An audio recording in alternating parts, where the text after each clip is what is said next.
देखो, सबसे पहली बात हमारी कमजोरी क्या है? हम परेशान हो जाते हैं। संसार में देखो तो परेशान, परमार्थ की तरफ देखो तो हम परेशान हो। ये हमारा आदत स्वभाव बन गया परेशान होना। थोड़ा सा धैर्यवान बनो, गंभीर बनो। कोई इस भारी से भारी विपत्ति में परेशानी स्वीकार करके विपत्ति से थोड़ी निकला जाता। सुलझो, ठीक है, ये विपत्ति आई, समस्या आई, इसका समाधान होगा। ऐसा थोड़ी कि हमें नष्ट कर देगी। अगर अभी हमारी बड़ी हानि हो जाती है, हम कल इससे बड़ा लाभ प्राप्त कर सकते हैं। हमको एकदम बिल्कुल गंभीर रहना है, इतने कमजोर नहीं बन जाना। अब वो गए तो क्या होगा, अब वो वस्तु गई तो क्या, पद गया तो क्या होगा। प्रयास किया था, ये पद मिला था, इससे बड़ा पद प्राप्त करूंगा, मैं इससे बड़ा महान बनूंगा। ठीक है, एक बार गिर गया, गलती हो गई, दंड भोगूंगा, फिर इससे ज्यादा संयम में रहूंगा। बिल्कुल, मतलब एकदम फ्रेश दिमाग रखना चाहिए। और अपने लोग क्या है, जरा सी बात में एकदम पछड़ा कर लेते हैं, एकदम कमजोर हो जाते हैं। ये बिल्कुल ठीक नहीं है। हम जीवन भर की यात्रा की बात कह रहे हैं, भारी से भारी कष्ट में भी मुस्कुराना, तो हमें बल मिला है, हमें भगवान की कृपा का दर्शन हुआ है, हमें उनका दुलार दिखाई दिया है। अगर ऐसे तो भाग जाते, फिर परमार्थ में थोड़ी चलना होता है। आज जो आप सुन करके लाभ लेने की चेष्टा कर रहे हो ना, ये केवल प्रवचन नहीं है, ये जीवन है। अगर ये जिए ना होते ना, तो ये इसका प्रभाव नहीं पड़ता, फिर वाणी का प्रभाव नहीं पड़ता। हम इसीलिए कहते हैं, जैसे आप लोग एकदम परेशान हो जाते हैं, तो बोलो क्या हमसे ज्यादा परेशानी होगी? दोनों किडनी खराब, दवाई लाने के लिए पैसे नहीं, पानी रखा है, हम उठ के पी नहीं सकते, भीषण शरीर में कष्ट, भीषण बुखार, क्योंकि किडनी फेल, जरा में बुखार, खाने को क्या, रोटी मांग के लाओ। अगर वहां सब्जी मिलती तो लाल मिर्च ऐसी पड़ के मिलती थी कि वो पा नहीं सकते थे। आप सोचो, पानी लाना है तो मुझे लाना है, पीना है तो मुझे पीना है। अगर मैं हारता तो कहां पहुंच जाता, क्या स्थिति होती? नहीं, मरना है, पर कदम पीछे। कोई दिन ऐसा नहीं जिस दिन सेवा ना की हो, जिस दिन सेवा ना गए हो। गुरु जी की सेवा में जाना है, पहले अपने को स्वस्थ साबित करना है, नहीं वो सेवा नहीं लेंगे। तुम बीमार हो, तुम कष्ट में हो, ऐसे उनकी दृष्टि बड़ी शांत है। उनकी सेवा की, आके लेट गए, फिर हिम्मत की, अपनी श्री जी की सेवा की, मधुकरी नहीं गए, 3-3, 4-4 दिन भोजन नहीं गए, पर सेवा नहीं छोड़ा, दिनचर्या नहीं छोड़ी।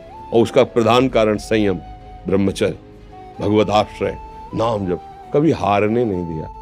अभी भी थोड़ी देर बाद डायलिसिस शुरू होगा, हारने, आपको हारे हुए नजर आ रहे हैं। शरीर में पीड़ा है, किडनी फेल है, ऐसा थोड़ा स्वस्थ बैठे हैं, पीड़ा है, बार बार प्यास लगती है, थोड़ा थोड़ा पानी मिलता है, लेकिन हम आनंदित हैं, हम प्रसन्न हैं।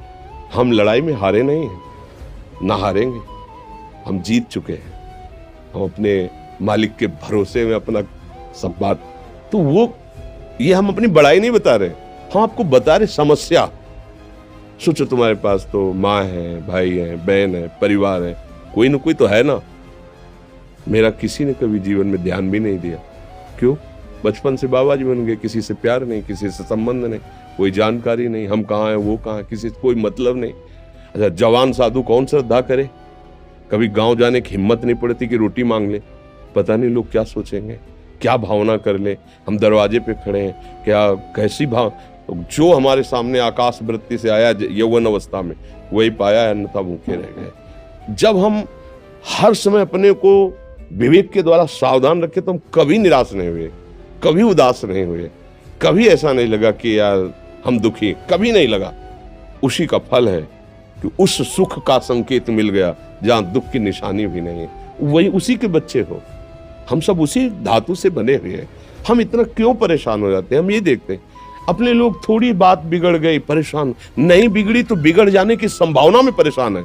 आज सुख है, लेकिन कल सुख छिन जाएगा, तो हम आज के सुख में सुखी ना होकर कल के दुख की आने की संभावना में हम भयभीत हो। मतलब क्या हमारी सोच रह गई?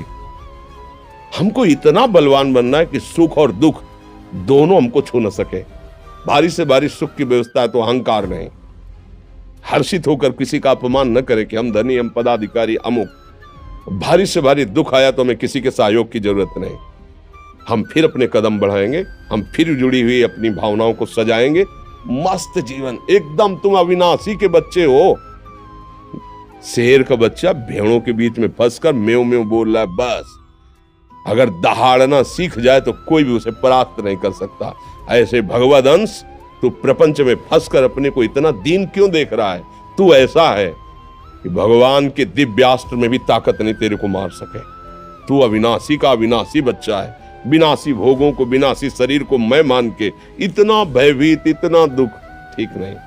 ये सबके लिए, केवल एक के लिए नहीं। आप समझो, आप लोग सोचते हैं हम गृहस्थ होकर भला ऐसी स्थिति कैसे।